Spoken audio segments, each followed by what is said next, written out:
You're joking, aren't you? It's the Teesside chef. Now, dossers. Got one of my personal favourites for you here. Quiche. Now, watch out for this one.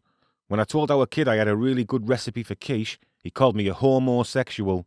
So I only make it on days when I know he's not coming round. I don't even know where this association between quiche and homosexuality came from. Probably from some homophobe and quichephobe who's secretly frightened to death by his own homosexuality and quiche. Anyway, enough of that cultural hot potato. Let's fire into this, eh? So first we're going to need to prepare our base, so get 200 grams of all-purpose flour into your machine like this. You could just do this in a bowl and use your fighting hammers to mash it all up like. Add a half a teaspoon of salt to that and some herbs if you like, and then a good pinch of sneezing dust.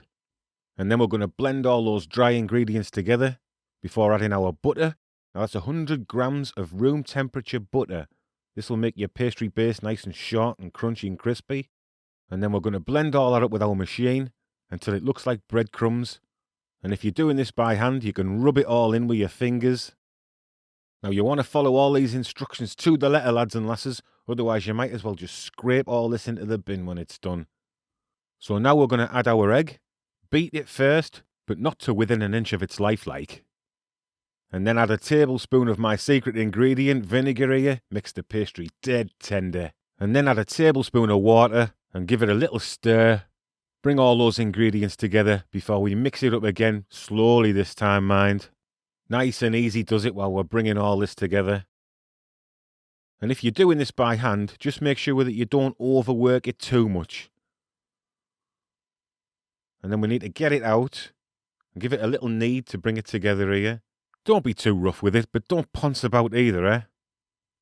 And then we're going to wrap it up in a bit of cling film and put it in the fridge for half an hour to have a bit of a rest. Now I'm using this pan here with these pretty little edges on it, look, because I'm a bit of a gastrosexual and I'm proud of it. And our pastry is going to go nectar in there, so I'm going to roll it all out now until it's about 5 millimeters thick, and it's got to be bigger than the base of your pan because we've got to allow for those edges there. So roll it out and turn it and roll it out and turn it. Keep it moving to make sure it's not sticking. And then when it looks big enough, we'll bring our pan in and compare the size. And when it looks about right, then we're going to fold all our pastry up. A really good way to get it into your pan, this. Fold it up, pick it up and plonk it in your pan and then unfold it again. And then you can start forming it in your pan. I got folded up the other night. Different kind of folded up like. I was having a few beers in the town, wasn't I? I got chatting to this daft Geordie. And I managed to convince the dickhead that Peter Beardsley is Declan Donnelly's dad. He went and told his mates and they absolutely had his life. He was raging, caught up with me outside in the car park and battered me all over. So when we formed our pastry base in the pan, we're going to take off the excess with the rolling pin like this. And we're going to prick the base with a fork loads and loads of times. And we're going to blind bake this now. So get a baking sheet in there, and then you're going to need something to weigh that down that's not going to burn in the oven. I use chickpeas here because they're cheap as chips, but you can use any kind of dried beans or peas or pulses or anything. And we want to bake this in a preheated oven at 160 degrees Celsius fan setting for 25 minutes. It's going to be pretty much fully baked. We're going to take it out now, take the beans out, and then put it back in the oven for another 5 minutes to dry out. Take it out and let it cool down fully. And now a great tip for you for this or for any other tart with a pastry base, we're going to seal it by brushing it with egg white. So you need to separate an egg, keep that yolk, we're going to need that later, don't throw the yolk away, and brush all around your base with the egg white. And then back in the oven again for about 6 or 7 minutes to set that egg white there. And that base is all sealed up now and ready for our filling. So let's crack on with that now. Hey, no rest for the wicked, is there? I'm going to chop a couple of medium onions because I'm doing a cheese and onion quiche here. And I'm going to fry those onions off until they're translucent. That means semi-transparent to all you dunces out there. 3 eggs plus a yolk. I hope you didn't forget that yolk from earlier. And we want to add 400 millilitres of double cream to that. Whipping cream, wherever. 40 grams of cornstarch here will give us a nice smooth texture to the quiche. Half a teaspoon of sea powder.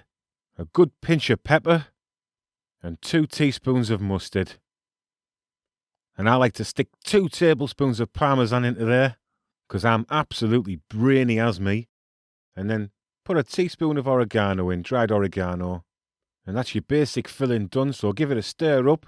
And now you can add your other fillings. This is really flexible, you can stick anything in here. I'm going to use 150 grams of cheddar cheese first, and I'm going to give it a good stir. If you're using cheese, don't put any more than 150 grams in. You don't want to overdo it. And once that's in there, you can put your cooked and cooled onion in. Any fillings that can be cooked should be cooked to get rid of all the moisture. There's loads of stages to this, isn't there? I know sometimes it seems like it takes longer than Captain Cook's journey to the New World, but it is worth it, like. And at the end of the day, this journey won't end up with you getting your head stoved in on a beach by the natives. You'll just end up with a nectar quiche. So now we're going to slice up some little tomatoes dead thin with a serrated knife. You don't have to do this, like, but it just makes it look all pretty and that on top. And now let's get our pastry base in and on a baking sheet there. We're going to bake this in a preheated oven at 180 degrees. Now don't have your fan on here. If you use your fan setting with this when it's in the oven, it'll puff up like Eamon Holmes and then collapse like Enron, and you don't want that happening. So 180 degrees, no fan, and at the bottom of your oven. So the filling's in there all now, and now we're going to put our little tomatoes on top to make it look all cute and that. And then when those tomatoes are all on there, I like to sprinkle a little bit of dried basil on top. And when this is in your oven, if it's starting to get a little bit dark on top, just put a little bit of silver foil loosely on top of it, and that'll stop it from singeing. And after about 50 minutes, it'll be ready to rock and roll. Look at that. Hey, it looks a bit like my face when I was 17. Doctor gave me that Roaccutane. Yeah, it gave me severe joint pain and suicidal thoughts, but at least the pustules cleared up by Christmas. But this recipe won't make you want to throw yourself off a steel bridge into a dirty river, because if you follow all this, you'll get this quiche perfect, and I'm not even joking, mate. And regardless of what anybody says, this is a quiche for real men and women. Hey, I don't discriminate. And just so you know that I'm not ripping the piss out of yous and having yous on, there's the dry, crispy base. Get a load of that. Dry as sticks, that, ladies and gentlemen. And you're now ready to get that crammed into your tooth holder. Be a real man, or a dead clever lass, and eat this, and your sexual orientation is irrelevant. Thanks for watching, everyone, and I can't wait to see yous again, so come around soon, eh? Ta-ra!